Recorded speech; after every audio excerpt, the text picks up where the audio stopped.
Hi, everybody. Welcome to session 2, Growing in the Darkness. And hi, Robert. Hey, Carolyn.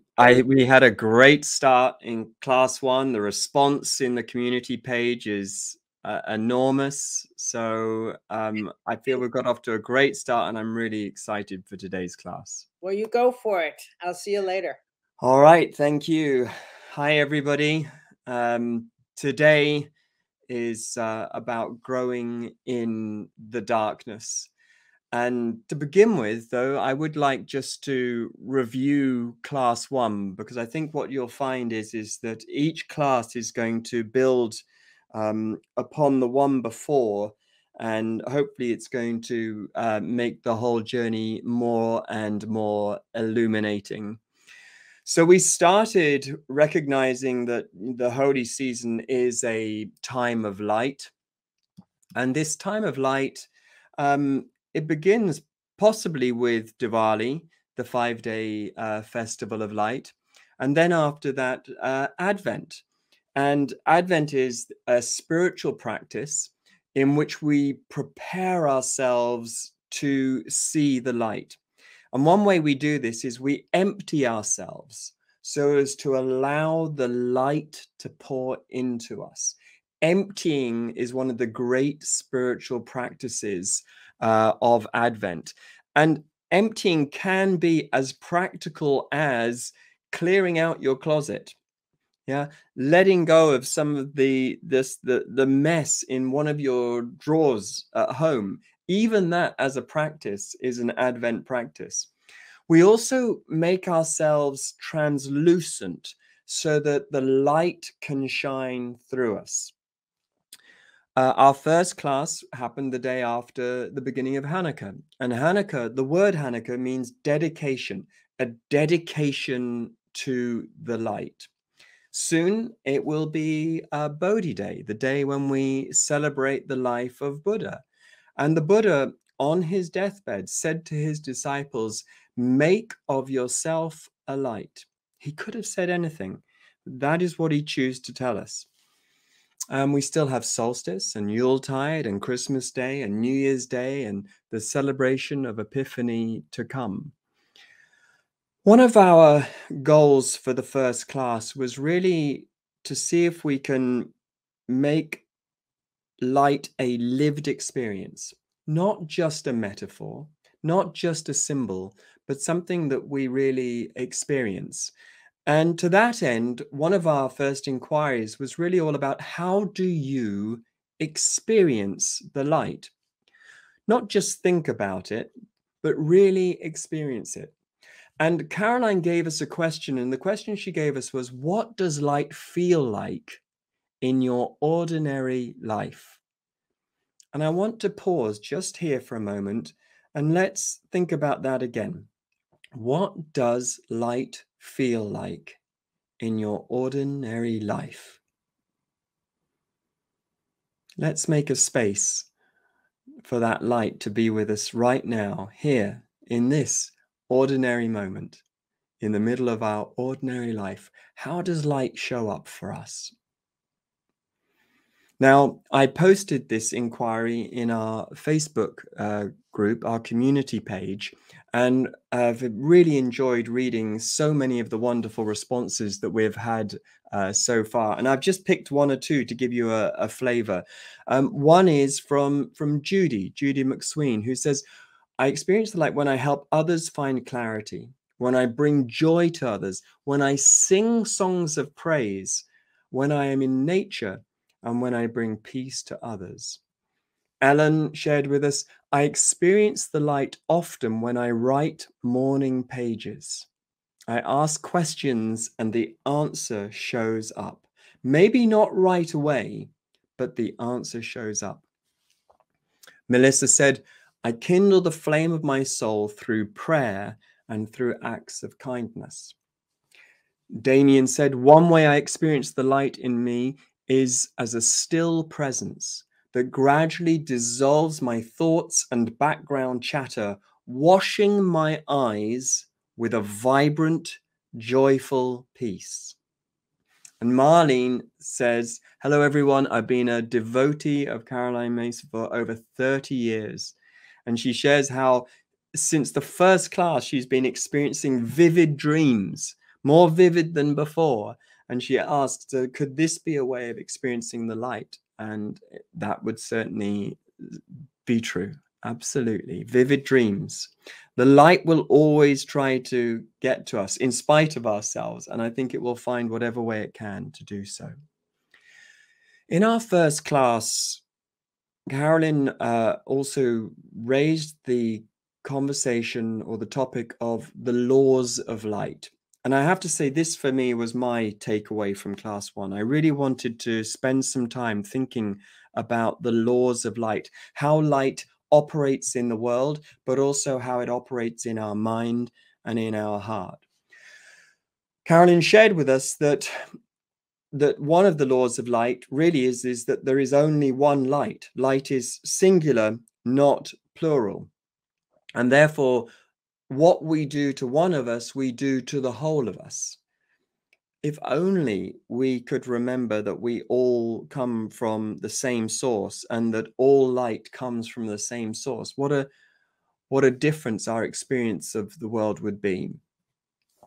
Well, this morning I was thinking a little bit more about the laws of light. And the first thing that occurred to me really is that light is omnipresent. There is nowhere where light is not. Just because we do not always have the eyes to see it does not mean that light is not here. The sun always shines, for instance, even at night. Light lives inside a black hole. In fact, just in very recent times, it's one of the biggest, most perhaps latest discoveries in science is that actually light lives inside a black hole. The light inside a black hole bends in such a way that it does exist there. We just didn't have the apparatus to see the light inside the black hole before now, but now we can see that it does exist in there. So light is omnipresent. Another law is that light has a timeless quality about it. Have you noticed that whenever you really spend time with the light, like this light is always patient, you know, and why is it patient? I think it's because it has this timeless quality about it. And interestingly, science recognizes that light has this timeless quality. This is a quote from another report from a quantum physicist who says, from the perspective of a photon, there is no such thing as time. It's emitted and might exist for hundreds of trillions of years. But for the photon, there's zero time elapsed between when it's emitted and when it's absorbed again. It doesn't experience distance either. He goes on to say, the closer you get to light speed, the less time you experience, and the shorter a distance you experience too.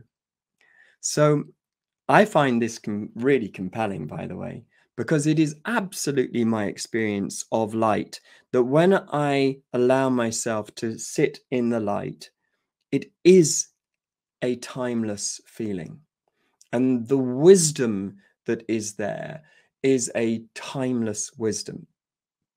That takes me really to another law of light, which is that light is conscious. For a few hundred years, humans have thought that consciousness originates and exists only inside the lab of the human brain.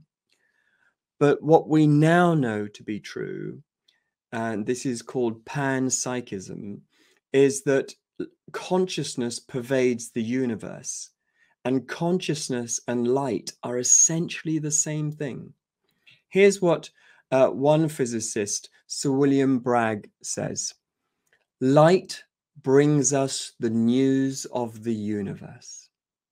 Coming to us from the sun and the stars, it tells us of their existence, their positions, their movements, their constitutions, and many other matters of interest. So William Bragg was a Nobel Prize winner in 1915, along with his son Lawrence, actually. And he won the Nobel Prize for his work with giving us this greater understanding of light. But light is conscious. Light carries a wisdom with it. And therefore, when we tune into light, we are somehow tuning into the infinite intelligence of the universe. The last thing to say for now is that it really occurs to me that, of course, we can't think of light as being something that's separate from us. Actually, we are an expression of this light. And for that reason, we really are light sitting in light when we meditate. We are light walking in light when we walk. You know, we are light living in light when we live our lives. And for that reason, the last inquiry that we really focused on in class 1 was really, how can I be a light? How can I be more present in my life at this time? And how can I be a light in the world today? So now we move to growing in the darkness. And I'd like to begin by just recognizing that here in the Northern Hemisphere, we are fast approaching the darkest day of the year. We are entering into a season of darkness. A little while ago, I did a PBS special called Shift Happens. And to open that particular show, I read a passage from Charles Dickens' work, A Tale of Two Cities. I wonder if you can guess what I shared. Here's what I shared. I'm sure you'll recognize these words. It was the best of times, and it was the worst of times. It was the age of wisdom, and it was the age of foolishness. It was the epoch of belief, and it was the epoch of incredulity. It was the season of light, and it was the season of darkness. It was the spring of hope. It was the winter of despair. We had everything before us. We had nothing before us. We were all going direct to heaven. We were all going direct the other way. A Tale of Two Cities by Charles Dickens, written in 1859, a story of the French Revolution set in 1775, and yet, you know, those words are so relevant for today, aren't they? He could easily have been speaking about right now. So when we address this theme of growing in the darkness, I think perhaps a good place to begin is just to acknowledge that everybody experiences a season of darkness. And not just one, frankly, but many, especially if we are consciously signed up to a life of growth. On top of that, I think it's right to say that every generation also experiences its own season of darkness. We are one of the first generations which I think attempted to do away with darkness, to live in a bubble of comfort where there was no pain or no suffering. And it's backfired on us terribly. And we do now live absolutely in a season of darkness, whether we want to admit it or not. Our season of darkness cannot be avoided. And it's imperative that we stop trying to avoid it if we are to genuinely grow through darkness. My first experience of darkness really happened when I was watching my parents grapple with their own darkness. My mother experienced depression for most of her life. It was a recurring depression. It was a depression that would arrive unannounced, like a guest that was that would appear as a surprise, and we would never know how long the guest was going to stay, and we would never know if or when the guest was going to leave. But often this depression overshadowed my mum, and no matter what we tried to do to help, it always seemed to have to run its own course. And often mum would be in mental hospitals. And I watched on. It was a very painful time for lots of reasons. But one of them was this sense that I felt that the approach to my mother's darkness was making matters worse often. She was experiencing electric shock therapy quite often. She was on some hardcore medications, which, by the way, we were often having to treat her for the side effects of the medication. But there was this sense of being at war with her darkness and never really trying to understand why the darkness was visiting her. My father, who was a great rock and a great support to us for a lot of that time, was battling with his own demons. And for him, his demon was alcoholism. And we didn't know about this, not until I was around about 15 years old. But then it became really apparent. For the last 15 years of his life, he lived homeless often.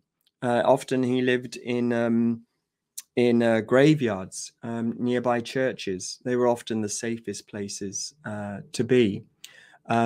Today would be my father's birthday. Watching my parents go through their own darkness, much of my life has been a response to that, quite frankly. And that was, of course, before I experienced darkness directly myself as well. What I know for sure about seasons of darkness is that they can happen at any time in your life, at any beginning, at any middle, and at any end. Most often, it begins with an inciting incident that you can detect. But I want to say not always.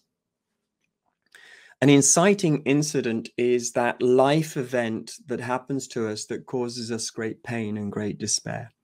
It can be, of course, a heartbreak. It could be the loss of life.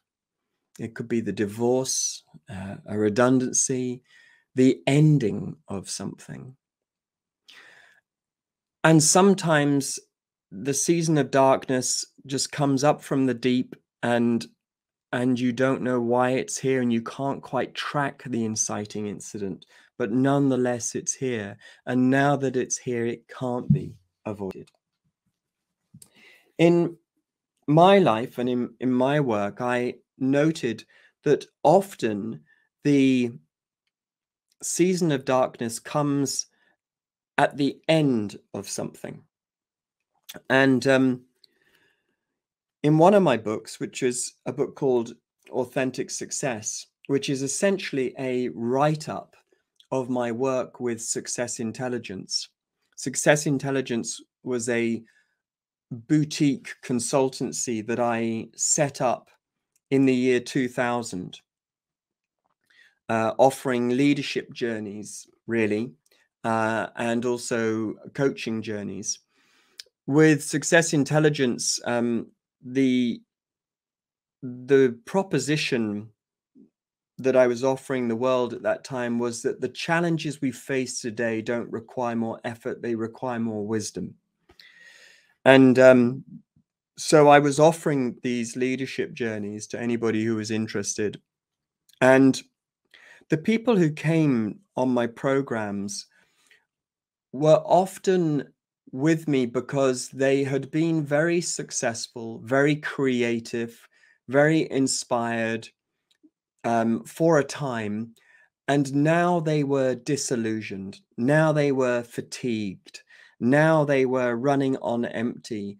And now it was as if the stage had turned, the lights had turned to dark, the curtain had come down, and they were literally between acts. They were between lifetimes almost.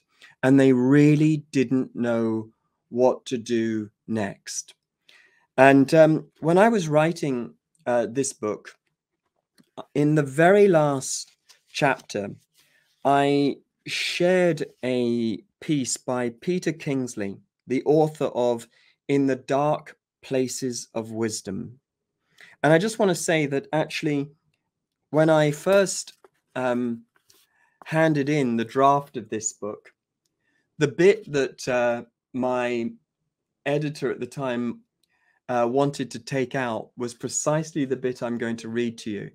But it was the bit that I had to keep in because I know that this is the way that it can be, especially after we have poured our light into a project, especially when we come to the end of a chapter in our lives. We hit this place of darkness often, where we really don't know what to do next. And this is what Peter Kingsley said. He said, if you're lucky, at some point in your life, you'll come to a complete dead end.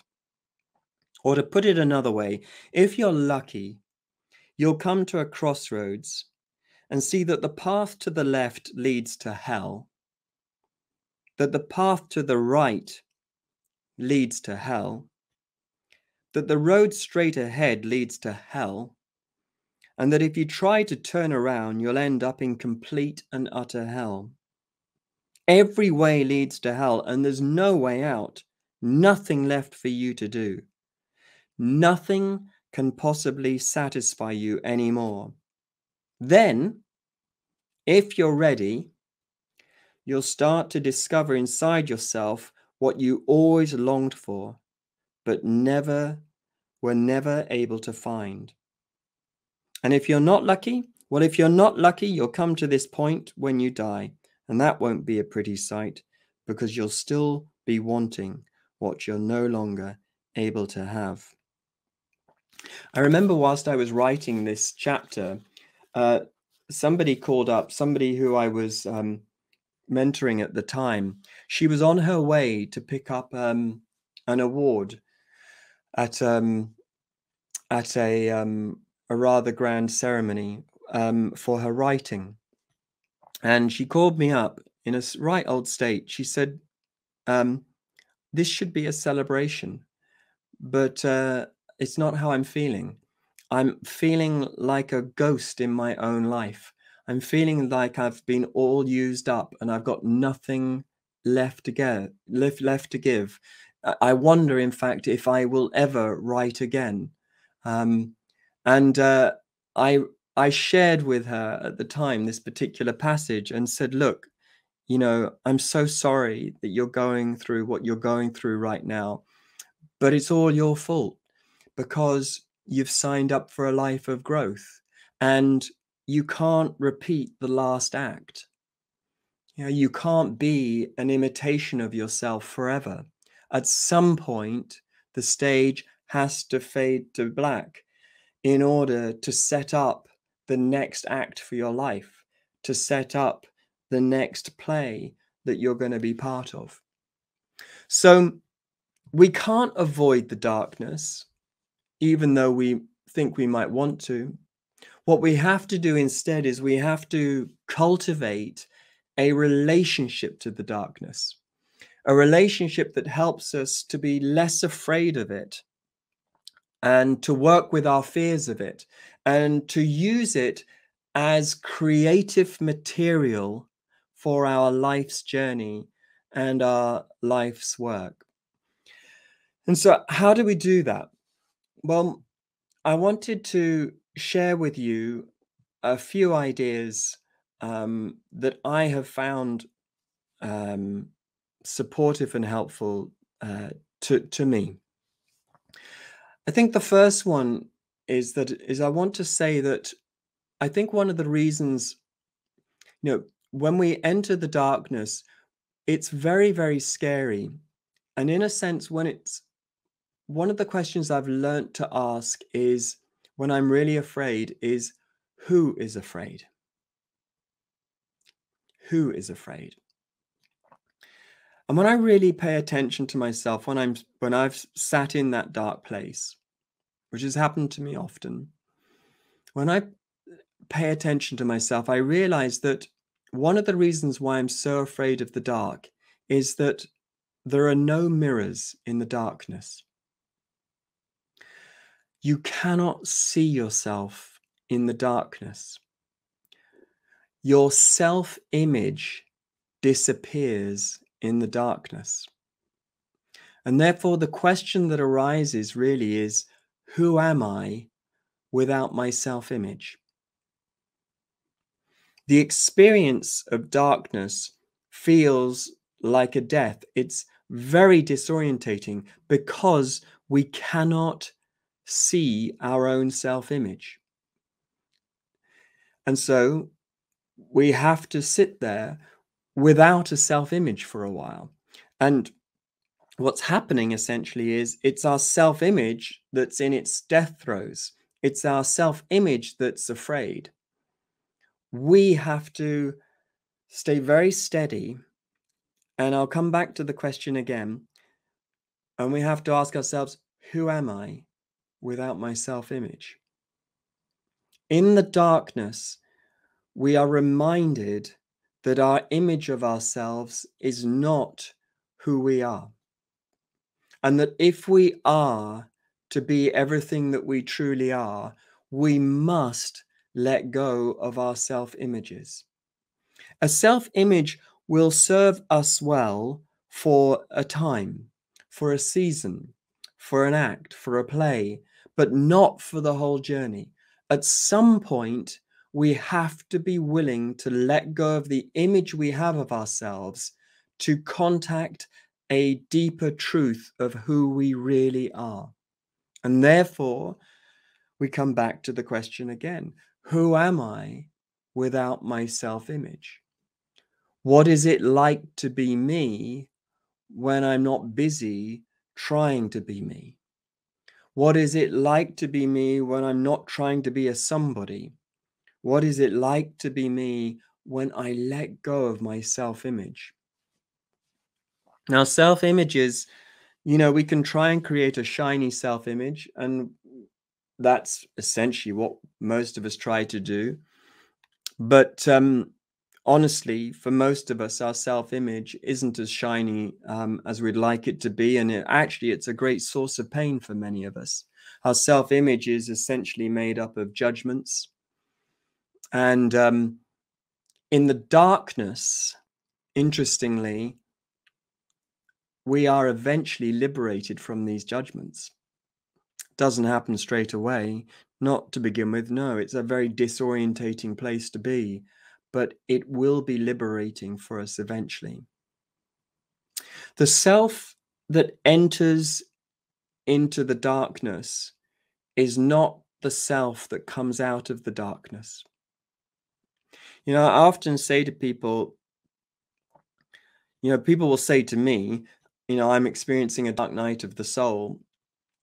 And I will often say to them, no, you're not really experiencing a dark night of the soul. You're experiencing a dark night of the ego. Now, I'm happy to address the theology of that on another occasion, but for now, I think it's a pretty good working proposition. What's happening in the darkness is that your ego is dissolving, and it has to dissolve in order for you to have a greater understanding of who you really are. There's a sonnet, one of Shakespeare's sonnets, where he begins by asking, what is your substance? I want to know what your substance is. What are you made of? Not the shadows that I see, but the light, the substance of what you truly are. In the darkness, we let go of our self-image so as to contact the substance of our true self.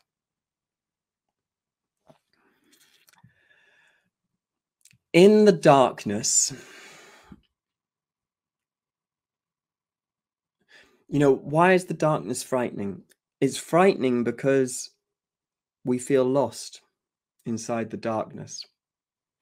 Not only can we not see our self-image, but now we have no compass, no map, and no light with which to see. So we are experiencing one of our worst fears, which is the fear of being lost and being without any support or any guidance. In the darkness, it's essential that we let ourselves be lost. In Dante's work, The Divine Comedy,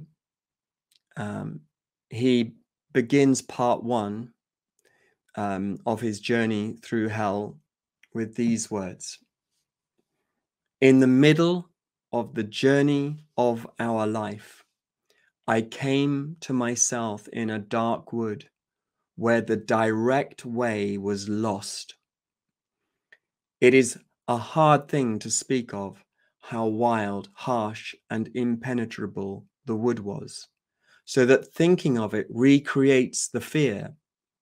It is scarcely less bitter than death, but in order to tell of the good that I found there, I must tell of the other things I saw there." He goes on to say, "I cannot rightly say how I entered it." That's so true, isn't it, by the way? None of us knowingly step into the darkness, do we? I mean, none of us see a door with a sign on it that says darkness and we go, oh yeah, I'll have a go at that. No, we don't really enter the darkness. We sort of find ourselves in the darkness. Anyway, "I cannot rightly say how I entered it," says Dante. "I was so full of sleep at that point where I abandoned the true way. But when I reached the foot of a hill where the valley that had pierced my heart with fear came to an end, I looked up and saw its shoulders brightened with the rays of that sun that leads men rightly on every road. Then the fear that had settled in the lake of my heart through the night that I had spent so miserably became a little calmer." In the dark wood, we find ourselves at a place where the direct way is well and truly lost. And it is vital that we let ourselves be lost. A little while ago, I was dropping off my children, Christopher and Beau, at school. And at the school gate, there was a fellow parent there he's a music producer. And he's always great fun to talk to, not least because he basically works through the night. He's a night owl, and he likes night times. He finds that it's often in the night when everything is still, and therefore he's often more receptive and open to the creative vibe. And I know what that feels like. There have been times when I've done a few all-nighters, and it's very lovely to feel how still the ethers are whilst everybody is sleeping. Anyway, this one particular time I was asking him how he is, and he said, "Oh, brother," he said, "brother, I'm completely lost, but in a good way." And he went on to say that, for him in the creative process, you have to let yourself be lost if you're going to let yourself be guided and inspired. And his work is very much about creating songs that are often 2 to 3 minutes long. And he makes individual songs and albums with people. But for most of the time, he would tell you that he's lost and that that's part of the creative journey. And I really know what he means. I've just been writing a book, and I'm in the edit of that book right now. And I can tell you, I actually do feel pretty lost right now. And I understand that just as my friend was saying, my fellow parent, my fellow dad was saying, you have to let yourself be lost. If you are so full of yourself that you think you know where you're heading, how can you be guided? As awful as it can feel to feel lost, you know, when we feel lost and when we admit it, when we say, I am lost, that's, I believe, when the angels get excited. That's when the angels say, finally, finally, now we get a look in. Finally, we can help. Yeah. So we have to find a way to be okay with being lost. Normally, in my experience, we have to deal with what I call the unholy trinity. The unholy trinity is fear, shame, and judgment. If we can surrender our fear of being lost, we will experience guidance. If we can surrender the shame we feel when we feel lost, we will experience inspiration. If we can let go of our judgments when we are lost, once again, we will experience help and support along the way. So, cultivating a relationship with feeling lost is really, really vital. And by being lost, eventually we will be open to a new way, and indeed a better way. But what better way to be lost than to find ourselves in the darkness? Another attitude that we have to cultivate when we are in the darkness is we have to be willing to give up all hope for a better future. Yeah. We have to be willing to give up all hope for a better future. We will do everything we can to scramble our way out of the darkness as quickly as possible. And we will discover that actually to our right, to our left, and in front of us and behind us, there is no way out. We are bending on ourselves over and over again. There is a light here, but you know, we can't see it because we're too busy trying to get out of the darkness. We'll get to that in a minute. But first, we have to surrender to the darkness and we have to give up all hope for a better future.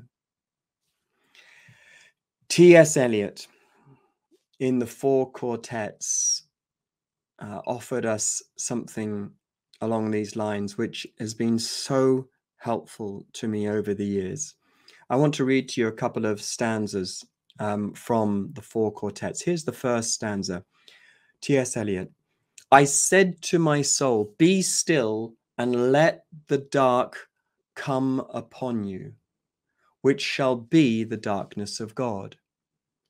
As in a theatre, the lights are extinguished, for the scene to be changed. With a hollow rumble of wings, with a movement of darkness on darkness, and we know that the hills and the trees, the distant panorama, and the bold, imposing facade are all being rolled away. In this first stanza, T.S. Eliot is welcoming the darkness, welcoming it.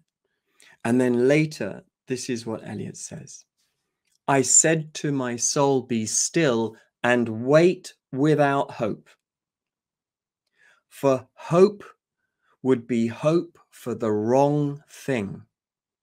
Wait without love, for love would be love of the wrong thing. There is yet faith, but the faith and the love and the hope are all in the waiting. Wait without thought, for you are not ready for thought. So the darkness shall be the light, and the stillness the dancing. Wait without hope. I mean, on first hearing, it sounds so wrong. Surely hope is all I've got. But actually, this hope, if you examine it closely, this hope is really to rekindle something of the past. It's like when we hear people saying in the world today, I just want to get back to normal. I can't wait for normal to return. The point is that a season of darkness arrives because normal is no longer good enough. We need a better normal now, a new normal, a normal that is going to be better for all of us. And so for this reason, we have to be willing to give up all hope, because right now, hope is about rekindling the past. It's about rescuing something of the future that we imagined we were moving into. But actually, we have to give up all hope so that we can experience a future that our old self-image had not let ourselves imagine. You see, we can only go as far as our self-image will let us, and that's why the self-image must dissolve in the darkness. And that's why the self-image must lose its compass and its map and its own light by which it lives. And now, to make matters worse, so to speak, we even have to give up hope. Hope for a better future. But in doing this, we will contact a faith that doesn't really belong to the ego. It really belongs to our soul. And it is a faith that takes us into a future that is far greater than the story we were telling before could allow for.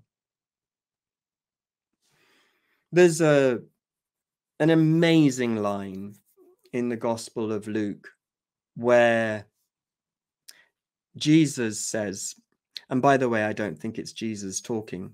I think it's the Christ. But the words are this: for whoever wants to save their life will lose it, but whoever loses their life for me will save it. In the darkness, you have to let go of what you think is possible, so as to allow for this greater possibility, which is far greater than your self-image could ever have imagined. And that's why you have to give up all hopes for a better future. In doing so, you are emptying yourself out of those plans that were laid down, that future that you were hoping for, and a space. You've made a space inside yourself for something greater to happen. And it can happen because you're making a space for it. In the darkness, you feel very alone. And actually, you have to allow yourself to feel so alone that eventually you realize you're not alone. In the darkness, at some point, you learn to call upon an angel. You call upon what the Sufis call the friend. You find your bodhisattva. You find that archetype that you know is glad to be with you in the darkness. For me, when I am in a dark wood and I'm in a dark place in my life, I turn in particular to the presence of the Black Madonna. In the darkness, the Black Madonna is the one that makes so much sense to me.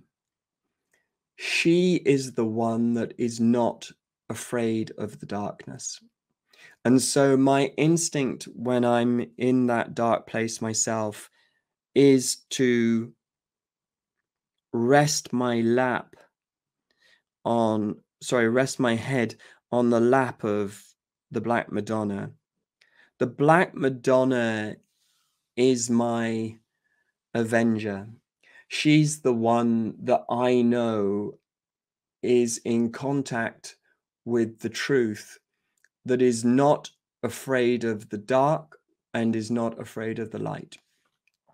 She's the one that will hold me when I feel like I'm falling through the darkness. The Black Madonna is probably the greatest discovery that I've made on my spiritual path. I didn't know about her to begin with. I wasn't taught about her, but eventually I came across her.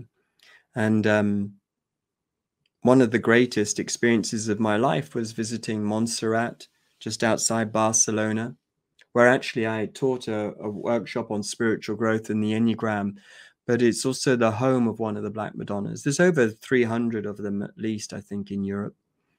And this one is thought to go back at least 2,000 years. But anyway, the point is that the Black Madonna is my reminder to me that when I feel alone, I'm not alone. And I can't be alone. And why can't I be alone? Well, it all goes back to one of the laws of light. The law of light, really, that Carl Jung gave us right at the beginning, which is that really there is only one light, one source of light, and it's everywhere. And everywhere means everywhere. Find your archetype. Find your spiritual angel. Find your holy friend who is not afraid to be in the dark with you. One more thought. And it really leads on from my experience of being with the Black Madonna. Darkness is a womb. Darkness is very feminine.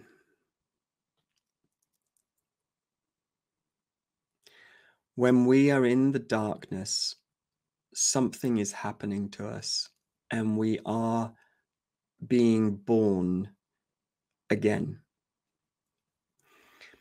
Darkness is unprocessed light.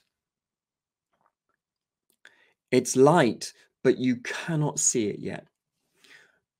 Darkness is wisdom that makes no sense yet. Darkness is a blessing you do not know you have received yet. It is a birthing process, and you know not as yet that it's you that's being born, and you have no idea as yet how you're going to emerge from this womb. Darkness is a very mysterious, mystical, beautiful, feminine experience. I can't explain it to you properly, but that doesn't matter. I don't think we necessarily need to be able to explain it entirely. What we do need to do is to be able to respect the darkness and to understand that from the darkness we do emerge as a more truthful idea of who we really are. And that idea of who we are will support us and serve us in the next act, which will come, and in the next play, which we will audition for and be a part of. And then eventually, once that's done, we will once again return to the darkness for another round of letting go of our self-image, letting ourselves be lost, giving up all hopes for a better future, but knowing we're not alone, and that actually in the darkness, we are being born again and again and again and again. So, on that note, I would like to hand over to Carolyn. Wow. What a wonderful class. Yeah. Okay, my darling. You take a breather and I'll see you at the end of my class. Great. Hi, everybody. Well, picking up on that magnificent class that Robert just gave, I would go into the subject of growing in the darkness, and we are going to go in through the subject of light. And I will admit to you right up front, this is going to be a challenge because it is, it's a challenge to describe something mystical and put it into practical language so that it makes sense to you. And so that's what I'm going to attempt to do. And I want to start with this, and that's that I speak about the laws of light because light has laws, but so does darkness. Because the whole universe is run on laws, because the nature of God is law. So if light has darkness, light has law, darkness has law. And law is the governing system that keeps order, cause and effect, action and reaction. The same laws apply to how darkness acts as to light. So just know that. Just absolutely know that. People who operate in darkness count on setting a dark cause in motion and having a dark effect. I mean, so laws are laws. But when we talk about the laws of light, people never think, I wonder if that applies to darkness. So I'm here to tell you, I'm the spokesperson for that. It certainly does.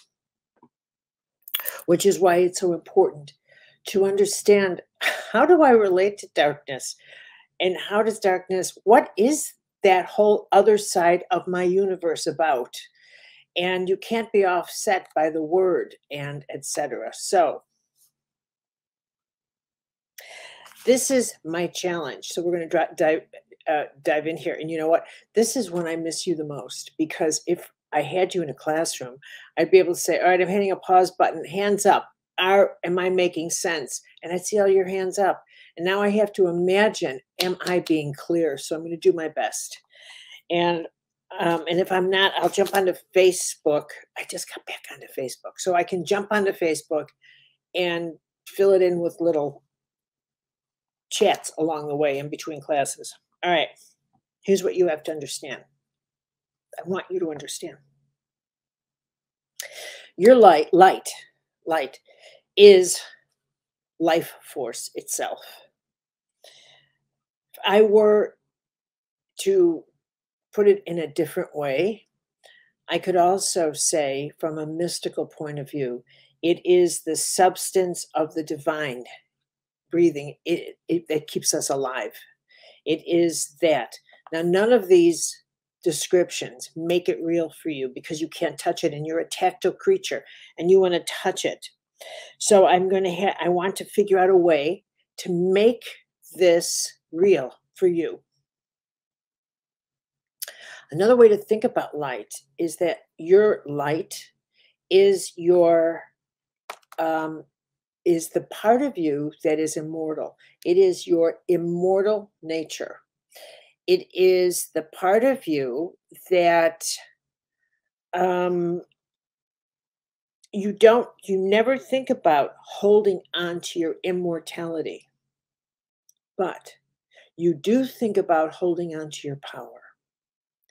You do think about holding on to your power. And if I said to you, put your power in a box, will you do that? So we can talk about it. Put your power in a box. What would you put in that box? What would you put in there? Would you put your bank account? Would you put stuff? Because that kind of power can disappear. But you might say, that's my power. But the kind of power that I'm talking to you about is the power of your life force. It's that if I looked at you and I went like this, really? I walked away.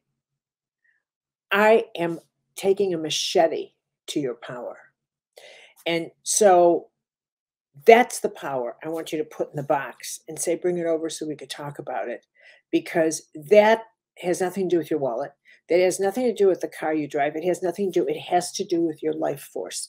I've just lacerated your life force, and how simple it is to just go like that, right? That's this power. That's your light. That's your immortality factor.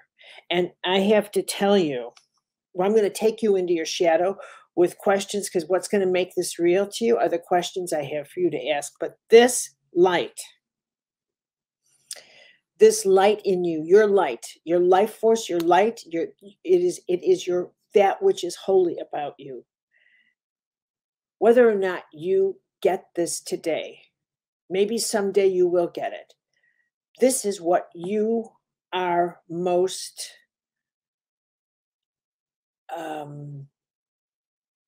this is what you guard most in yourself.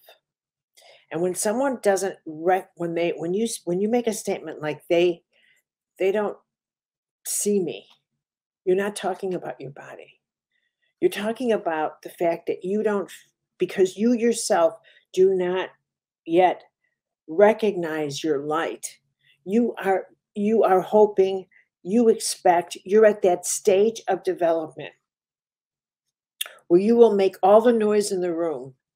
You'll do anything to attract attention, because what you're actually trying to do from a mystical point of view, you're trying to turn on that light so that you can stop screaming for attention and and be the loudest can in the room. You actually want to turn this light on so that you are illuminated from the inside out. That's actually what you're trying to do. This is the spiritual path. You are actually trying to activate your own life force so that you can, I get so hot when I teach, so that you can actually command that precious force inside of you. Now, what does that force feel like? This is the force that is the fuel behind how you work with the laws of the universe. Cause and effect, action and reaction, choice and consequence, the magnetic attraction, all of these laws in the mystical realm that are obvious in the scientific physical realm, all of these laws, but in the mystical realm, they are fueled by your life force or by your light, Come over here, and I'm going to use an example of like Jesus and Buddha, but especially Jesus in this one instance, because he is, of all the spiritual cosmic avatars, it is Jesus we associate with healing miracles, with people being healed in an instant or at the speed of light. Right. Now, is it possible to heal at the speed of light? Yes. So follow me here. Follow me. You've got to get this. Your light holds the potential to be able to heal illness in yourself and in others at the speed of light. Your soul, your light, is not governed by physical time and space. It has no time and space in it, because it is the timeless part of you. It is the kairos part of you. It is, another way to put it very simply, is your light is your vertical consciousness, completely in present time. And your body is your horizontal consciousness. So it goes day to day, year to year, it ages and etc.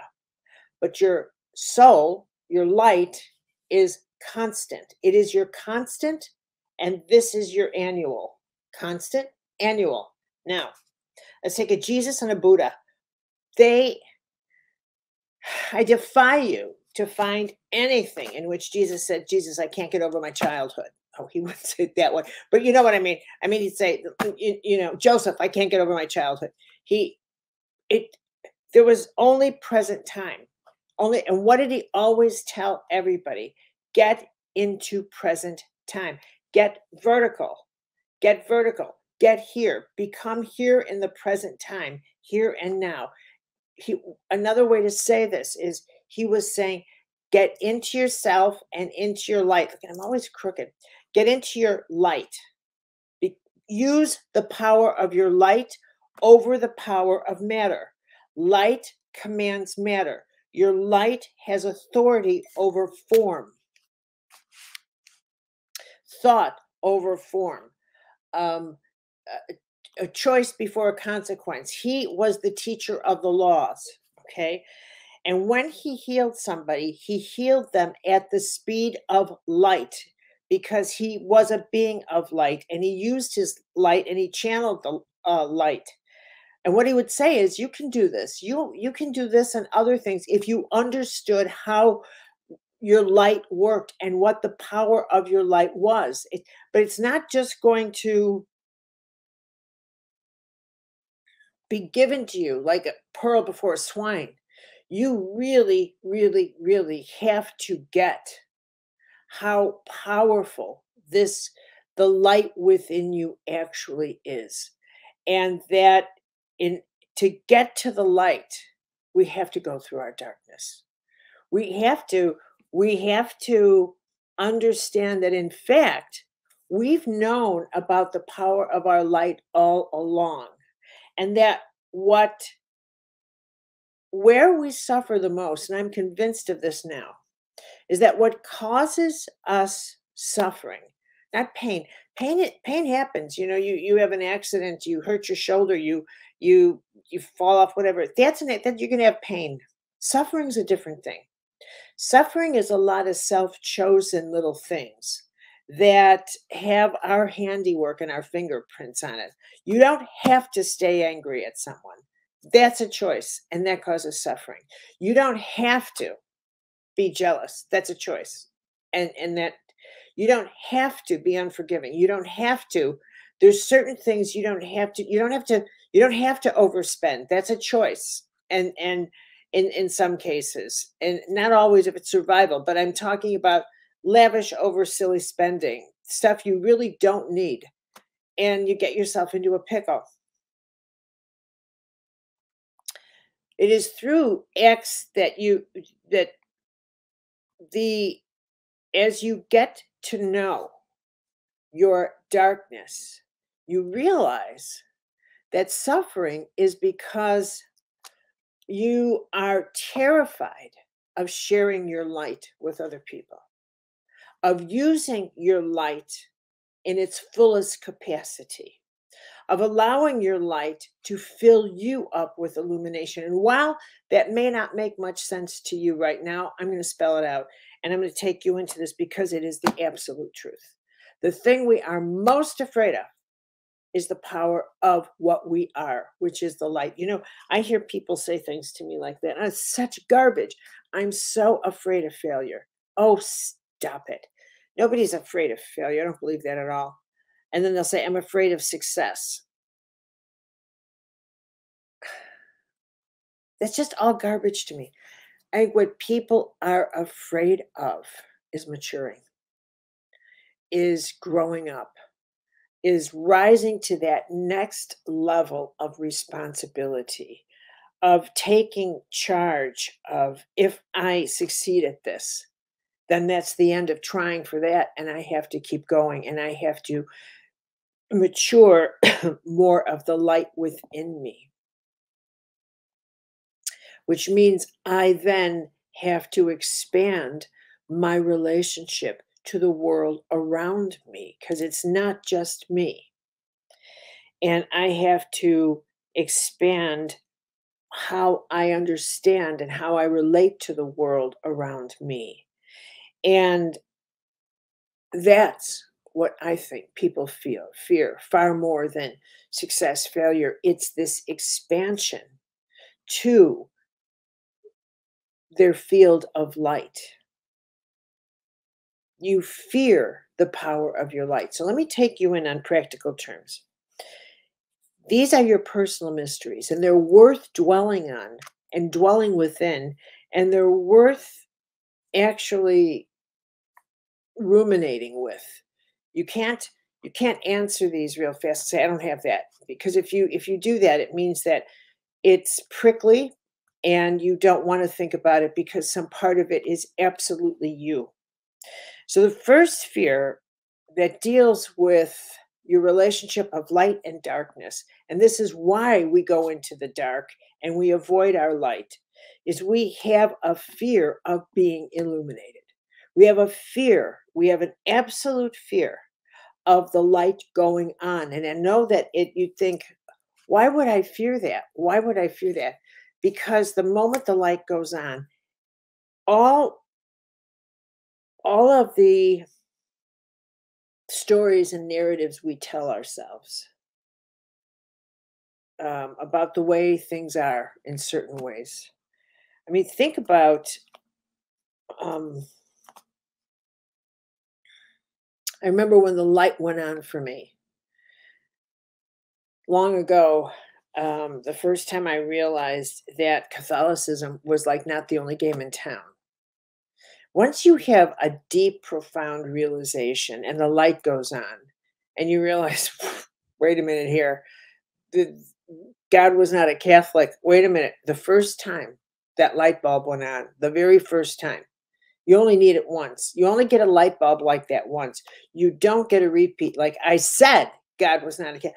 When that light bulb goes on, those are those grand illuminations on the inside that happen once. Once is enough. But when they shine, all of the fiber in you that was attached to your brain cells and to your thinking mechanism and to your thoughts and to books and to lectures and to history and to who you are and everything attached to, well, of course God's Catholic and Catholics go to heaven and blah blah blah, all of that comes wrenching out of you because you realize there's no truth to this at all. There's absolutely no truth. All of it has to come out. That light changes everything. So suddenly you're in a totally different universe. You're not just in a different room, you're in a different universe. Illumination is the nature of the spiritual path. It is the nature of your light. Your inner light will always seek to get brighter and brighter and brighter and expand your understanding of what life is and of God and the universe. But every time the light goes on, something in you has to be taken out. And that's just the way it is. And that's something that's been in the dark has to come out. The fear of seeing clearly, the fear of seeing clearly.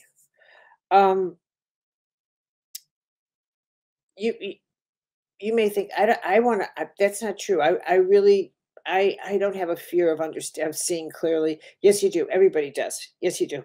Just assume that these fears are universal, archetypal. Every one of us has a fear of seeing clearly because it means that something that is holding our life together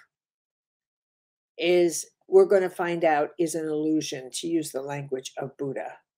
So something that we've been holding on to, maybe a belief about this or that person or ourselves, our history, our parents, who knows what it is, being right, being this, being that.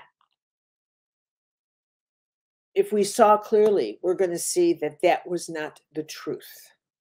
Light is truth. Here's the thing about light. You know what else? I'll tell you something.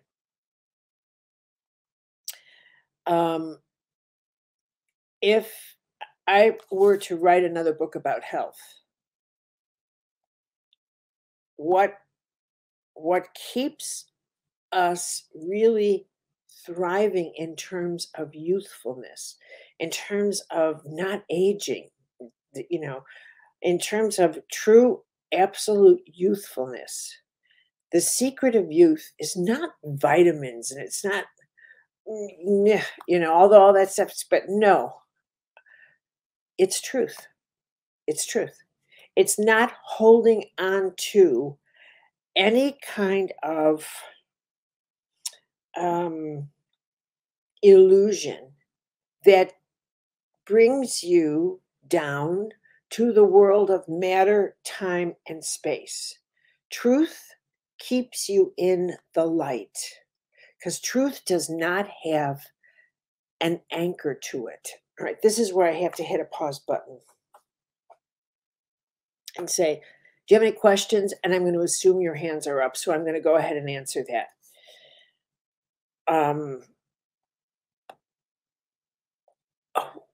When I do a reading on someone, I've explained this before, I follow where your energetic threads are attached to things, where you're attached to, memories or attitudes or issues or power plays with people, or resentment. So you get the picture, traumas, anything. Okay, so picture that.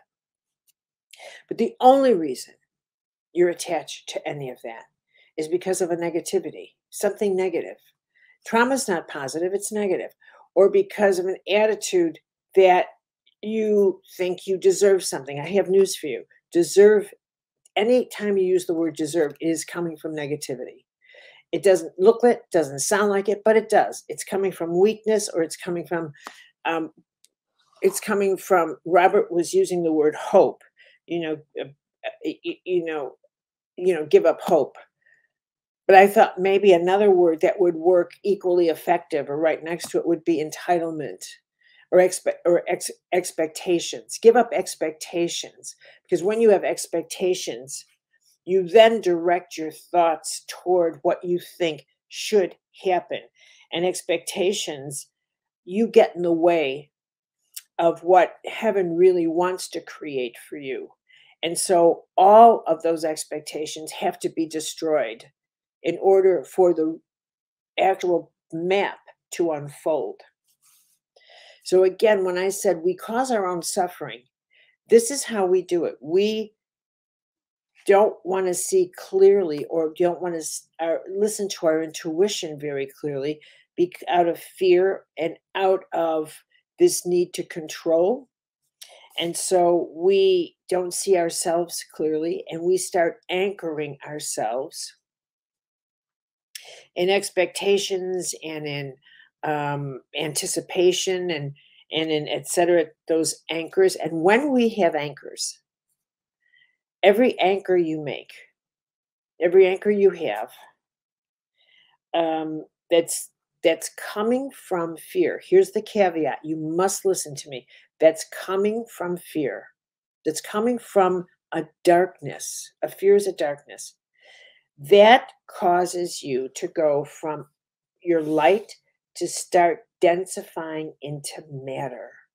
Into matter. As I've said to people, it's like you're going from being a creature of mist into descending into frozen ice.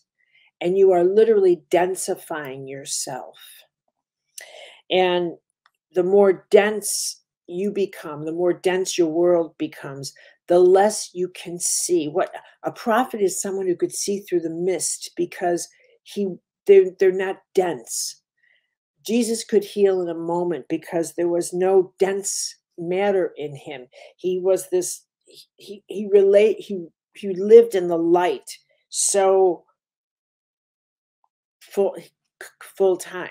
He was a light being who resided in matter and light equally, if not more in the light, in his own light, in the light-filled universe. When we start to anchor ourselves in things we thought we were entitled to, or things we felt we deserved, or however it is we talk to ourselves that makes us suffer, ruminate, stay angry. These are the anchors that, in turn, cause you to age faster. They cause you to age faster because they're psychic weight, W-E-I-G-H-T, and that causes you to W-A-I-T, wait longer for everything. Wait longer for all processes of the body. Wait longer for synchronicity. Wait longer for coincidences. Because the laws of the universe don't work as fluidly. They work always, but they don't work at the same speed of light. Like, for example, if you ask for guidance and you'll say, I need to know what to do here. Believe it or not, that prayer is answered before you even finish it. But the speed at which you can comprehend the answer, that's where you come in. That's where you come in. And if you have a lot of if you have a lot of anchors, if you have a lot of densification around you, then you don't want that answer. You don't trust that answer. You don't want to see clearly as much as you think you want to see clearly. You want an answer that will help you to maintain the world you know and to maintain the support of the fear patterns you have and the let me put it this way. What if you picture yourself in a castle with the gate up and the moat and all your guards, and you're praying for guidance of how to get out of this mess you've gotten yourself into, which is being locked inside this castle. But actually what you're praying for is, how do I stay safe locked inside this castle, when the only way to get free from being locked inside the castle is to get out of the castle, is to get out into the world. But the only guidance you really want to hear is, how do I continue my safety locked here behind those gates and have provisions sent in? And how do I guarantee that the outside world won't attack me? And how do I guarantee this and keep me safe in the world? When in fact, the only way heaven can show you you're safe in the world is to get you out of that castle, so you stop living in fear. Because so long as you're in that castle, you are in fact, you think you're safe, but you in fact are completely dwelling in fear. You're complete, and that's what it means to see clearly. You're afraid to see clearly because then that castle will begin to look like a prison. You get it? You see? So when you look at your own relationship to darkness and suffering, what are you afraid to see clearly? Sometimes you can't identify your own areas where you're afraid to see clearly. But others can, because they know what we're sensitive about. They know what we get most defensive about. They know when we begin to enter our dark space because we don't want to talk about something anymore. When you're in your light, you never behave that way. When you're in your light, it doesn't matter if someone sees something very clear, because it's open to the light. Here's another part of the darkness that helps you identify the power of your light and the power of darkness. Your light, your inner soul, the power of that force in you, has the capacity to understand another person very deeply. It has the capacity to go beyond the obvious and truly understand, with great compassion and great empathy, what causes things to happen, what motivates, to get to, quote, the heart of the matter, to see on the big screen what created this moment. Now, you can come across a homeless person, for example, and you could say, what, they should be working. And I've heard that a billion times. Why don't they get a job? They should be working, da da da da da. But if you looked at them with your light and through your light, it's that nobody grows up wanting to be on the streets in the humble, humiliating position of having to ask for 50 cents, a quarter, being grateful for a dime, hoping they could get $2 so maybe they could get a bottle of water. And nobody. And it is incredibly difficult to say to someone, have you got a dime? Have you got an extra dime?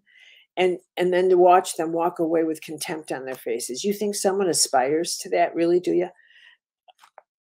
It's so painful that if you stood still and said, I need to see this with my soul. I don't want to see it with my eyes. I don't want to see it with my ears. I don't want to hear it with my ears. I want my soul to take a look at this and report into me. I want my light, shine light upon this for me. You're that part of you is capable of retrieving the history, of retrieving things about that other human being and bringing them to you, of opening your heart for space, for larger love than just the people you know, of reporting in that this is a fellow soul, this is a fellow human. Except for the grace of God go I.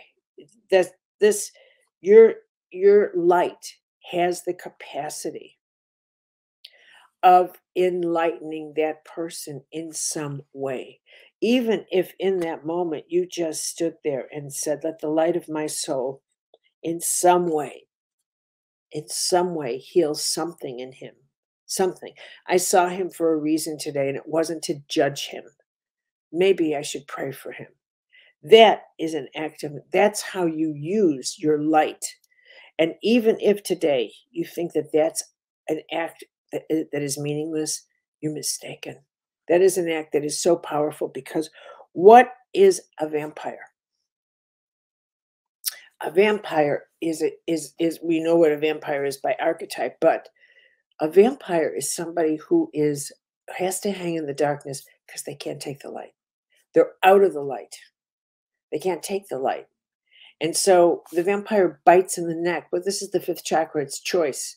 It's got to have, it doesn't even have enough light. It doesn't have enough energy to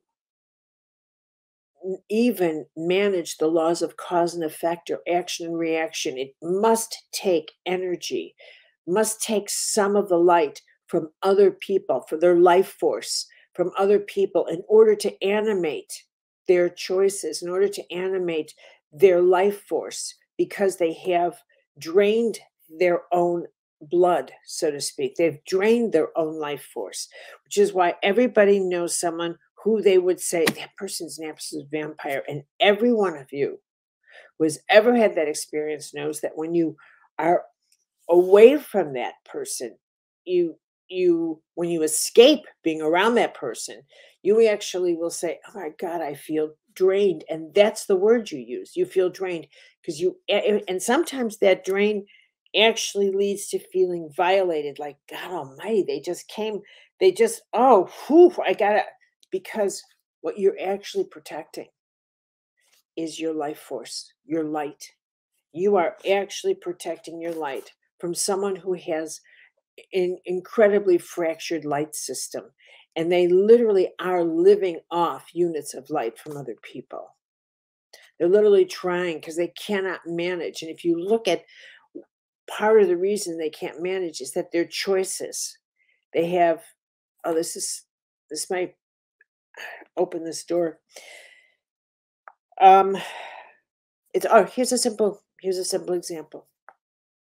If you cannot take seeds and go the full harvest, plant them, raise the plants, and then have something to eat, you're going to go hungry. Simple enough?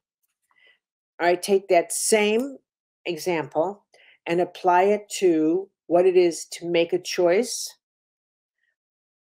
and plant that choice and the power of that choice in the earth of your life. Grow that choice with patience and other choices that need to be made every day, so that primary choice, that primary seed, gets what it wants, so it can begin to bear fruit, so that you can sustain and maintain yourself. So it's the whole cycle of life. It's a whole cycle of life.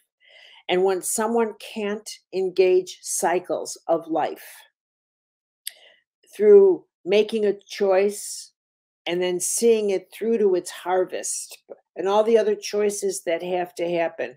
Well, if I want to create this, then I have to do this. Then I have to do this. I have to go through the the discipline of the uncreative months that just require moving boxes and getting to my desk and doing this and doing that and doing this before I have a harvest. This is what produces a person's capacity to nurture and enlighten themselves. But when someone cannot go through the cycles of life to its fullness, they have to go get the food in other people's harvests. It's as simple as that. Okay, here's a big one. Do you have a fear of empowering other people? And in what way and how much? Could be in any which way. You have a fear of you won't compliment someone. You won't point out their talent to them. You won't say, God, you're damn good at that. It kills you to do that. It just is like, I can't do it. I can't bring myself to acknowledge the power in someone else.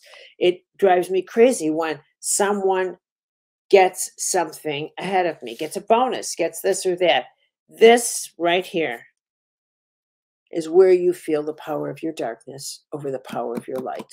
Right there is when you cannot bring your light to bear upon what is happening to another person, but in fact your darkness comes up, and now you feel the power of your darkness, and you feel how consuming that is. It could be you experience it as resentment, as this, as anguish, as jealousy, as competition. I don't know what it, but now you know you feel. Ouchie.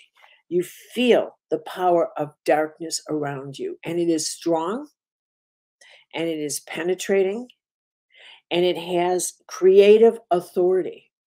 It has creative authority. If you dwell in darkness enough, it starts to inspire you. It starts to give you ideas. It starts to tell you to gossip about this person. It starts to the saboteur, you decide to sabotage somebody. It has creative authority. And that's and what growing in darkness means is that you catch yourself and you think, you know what? This is just because if I turned my light on to this person and just for the hell of it, imagined myself being happy and blessing them, what would that look like? What would that look like? What would that look like? What would it look like? As hard as that is, what if this was meant to happen? If I can say, well, this God meant this for me, meant this to happen for me, how can you not speak that same way about other people, even if you can't stand them? That's irrelevant. The laws are the laws. And if guidance comes to you, guidance comes to others. And if good things happen to you, good things are destined to happen to other people. And when you catch yourself entering into darkness, because a good thing didn't happen to you, but happened to someone else, that's when you have to hit the pause button. And you have to say, so this is what darkness feels like. This is what my darkness feels like. And now it's talking to me, and it is powerful. And I got to get out of here. And I got to tell you something. It is so common for people to present themselves as helpless before their darkness. I just can't help it. I just can't help it. Oh my gosh, I can't help it.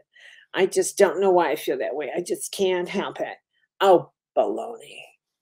What garbage. Honestly, really? You can't beat a dark voice? Really? I mean, I'd much rather be honest and say, actually, I encourage the darkness in me. I kind of like it because it gives me permission to do what? To be nasty or to not fulfill my responsibilities or to feel sorry for myself. And then I get to go shopping, and then I get to do this, or I get to overeat, or I get to do this. Darkness gives you permission to do what the light shows you must not do. Shall I say that again? Darkness gives you permission to do what the light tells you know better than. The light leads you to empowerment, and the darkness says this is okay to disempower yourself. And oftentimes the road to disempowerment feels a lot better going down than working out feels getting out. It's a lot harder to work out than it is to overeat, as we all know. But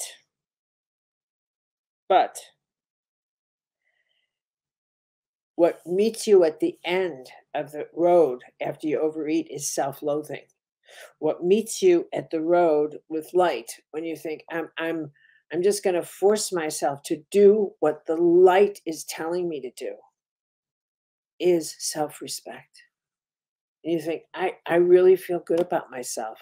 I'm feeling better and better about myself, and the more I feel better about myself, the easier it is for me to feel better about you, to see you more clearly, to have more patience with you, to have more, the easier it is for me to share my light with you. The more I'm in my darkness, the more I resent your light.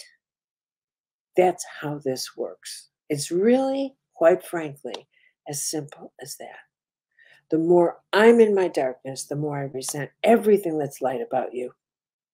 The more I'm in my light, the easier it is for me to share my light, to empower others, to say, yeah, you're great at this. You did good at this. You're very talented. Why don't you go to school? Why don't you give this a shot? But as soon as I start dimming my own light, then you better believe what people do is they'll try to dim your light, and you'll try to dim their light, because the brightness begins to blind you, because you haven't seen your own light in a long time. So what light is all about is you deciding, you know what, I want to use my light. I want to use that force in me. I want to find out what it's made of. I want to test flight this light. What can I do with it? What I mean, what is this light? And how I would suggest, so I have a couple of thoughts on this. And that's, I've got to ground this light for you. I have to put, God's a very practical practitioner. It's not that heaven, the more practical this is for you, the better off it is. That in the light, what you have to look for treasures in yourself. Treasures. And you have to realize that maybe just turning on the light a little,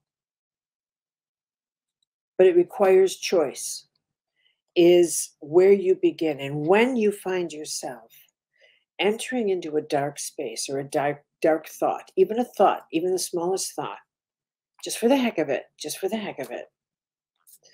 and you're thinking, oh God, this is just such a bad day, or just that, whatever it is, just stop and say, I need to put light on this moment. I need to see this moment as if I'm lighting it up. I want to see this moment. I want to go through this again, but with all the lights, as many lights on as I can. I want my soul to light up this moment. And if you find that you enter into that space of, oh, for God's sake, that's darkness talking. That's what it's like to not want to be illuminated. Because if you turn on the light, that part of your ego that's used to always assisting you in choosing the weaker path, you've got to beat that part. That part, you're used to giving into that part. And that you're going to have to go through. You're going to have to go through that part of yourself that is used to winning and used to getting its way with you inside. And I'm not sure why it's so hard, and we're designed to have to beat ourselves at our own game. But we are. And so getting to that place where illumination becomes a lifestyle, where you say, I need to understand more of this. Show me, guide me, where it becomes your living, breathing lifestyle. You have to go through how comfortable we actually are in our own darkness. We have to grow through that. We have to recognize, you know what, I frequently sabotage myself. I frequently don't want to see clearly. And you have to become very conscious that I now want to understand this more. I want to understand myself more. I want to understand that person more. This is how the light becomes this, your light becomes this profound agent of transformation. And let me add, we don't have, I'm mindful, I'm running on overtime as if I care, but you have to trust me on this. The more light you start running through your system, and I'm going to say it this way, as you run light through your system, the more light, the higher quality of light, the more your health changes, the more that you improve. And the more, another way to think of it, the more light, the more timelessness you are running through yourself. There's a reason why when something, here's another way to put it. If you've ever had the experiences, many people, this is the most common experience of all, when that's falling into enchantment with someone. You meet somebody and you just fall into enchantment. You just, all the lights go on, your heart goes on. All of this kind of enchantment happens. And in those initial days or weeks of enchantment, part of you has entered timelessness. You are absolutely, you're not hungry on the same schedule. You don't sleep anymore in the same schedule. You have more energy than you've ever had before. But if you could see clearly, it's because you really have detached from your past. You're not controlled by those strings that controlled you before. You're much more in present time because you have a reason to be in present time. Everything looks different. You've illuminated your present life to look far more fulfilling and happy and bountiful than it did prior to love coming in. And so it's easier for you to not even think about yesterday. And so you're in the present moment and it looks fabulous to you. And that's what present time feels like. And because it does, I promise you that the speed at which your cell tissue is aging has in fact slowed down and gone more into a present time. It may not be like radiated, like maybe you gained 2 days. I have no idea how it translates. All I know is when more light comes in that is filled with present time, it affects your bio-spiritual ecology because that's how creation works. This is the cycle of creation and it can't be otherwise. And which is also why as soon as you fall into a tragedy, a trauma, a cycle of depression, all your life force is back there and you can't get out of bed because the depression has completely whoosh, and you are literally, your energetic field is depressed and all that's left here is a carcass. So your light is everything. It is your life force. It is your immortalness. And you know what?